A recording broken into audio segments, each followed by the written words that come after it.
na amamu mu nhyehyɛ no sɛ yeyi mampani etena dwaso a ne yɛhwehwɛ ne sɛ saa mampani ne bɛhwɛ sɛ yɛho bɛtɔ yɛn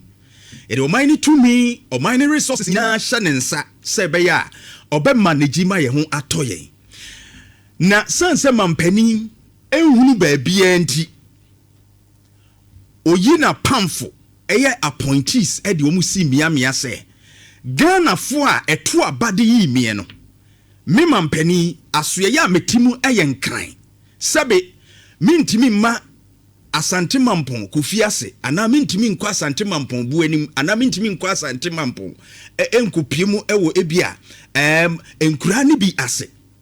mintimi enko tena bekwai na menhwɛ bekwai fo haw mintimi nkɔ tena atonsu nhwɛ atonsu fo haw nemum meyi mapamfo amede wo besi ma no ɛwɔ miamia sɛ bɛyɛ wo bɛhwɛ sɛ wo mo ɛwɔ Ghana ha nyina emfa ho ni baabi a wo ho bɛtɔ na de wahiadeɛ ana de ma wasetena enkoyie no wono mo bɛhwɛ bare ya ne bisa ye ho sɛ omo aya ne ye bo wo mu din eba wo appointment no do they really know their duty deɛ sɛ omo ye ana sɛ eya na wo mu hunu sɛ yesi mampani enam na wo mu ato abade ma mampani ni nyinaa wo mu tem pesua so ana wo mu te baabi a mampani di ma besi na nan sɛ menhwɛ wo mu no ɛsɛ me mama ni ku wo mu sanse wo mu kokromoti ene nam so bi ema me so mi nya atumi kakra me de abetena hei. Do they really know they are serving the people? But one thing they say, Uba ye wo mantem asoafo. Uyi asoafo ahodo a deda ada asoaso ye nano a ye wo mantem asoafo. Ene ye wo ye yankasa ye mansin no ene mansin pon wo mo a ye yi wo mo a wo mo nso deda no. Wo mo nyina esi mampani anam so mbedi dwuma mampuntuo abampotemu bia. Na ya na aban twa sika de kɔ sɛ ye twa sika de mampani aso ye di dwuma no aban twa sika de kɔ mansini ahodo bia district assembly common fund no ne ekoye ne sɛ ekoboa ma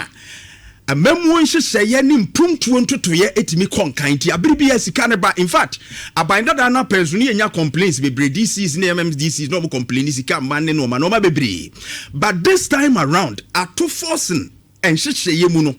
o make sure say sabra ye kasei assembly bia ni ho whether municipal district or whatever it is ene be kase onya sika wo de bo ne ho bra they have the money apart from omo ankasa etu a wo mo gigigigin kakra ewo wo no mo mansini pon ni mu no a wo mo de bo mo ho bra ye IGF no mo sanso nya sika firi aban mu se yemfa mo e mansini pon no ho bra ba ye bisa ye ho se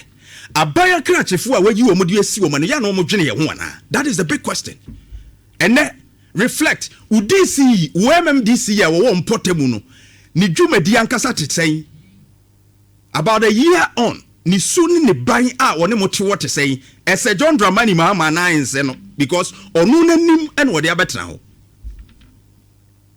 na eyambisa se ede mfaso pa na wo MMDAs no so Metro Municipal District Assemblies no de mfaso na wo mo so apart from say mo bebua omo a etemu mpotemu no de mfaso pa na wo mo so because yademu ben enkrofo e wase no se be ya mo behu omo hawo na mo asolve am omo nti enkurase ba bibia ese mutimi kona mo hu de omo hawo e de mfaso pa na wo mo so. But this time around, me hear who say a lot the NTM puntuo enkoso e mansini pon ni say enkrofo bebre wo ho a ye de wo mu si akonya so ana ye mo appointment say wo mo hwe ye nkronkron puntuo ni ade ne so a sabe wo mo nim the know how no wo onim ni bankum ni nifa esu oni na mu a se ska ne ba no na ye hwe ni ye wo bebre na nim de so wo ye District Assembly Common Fund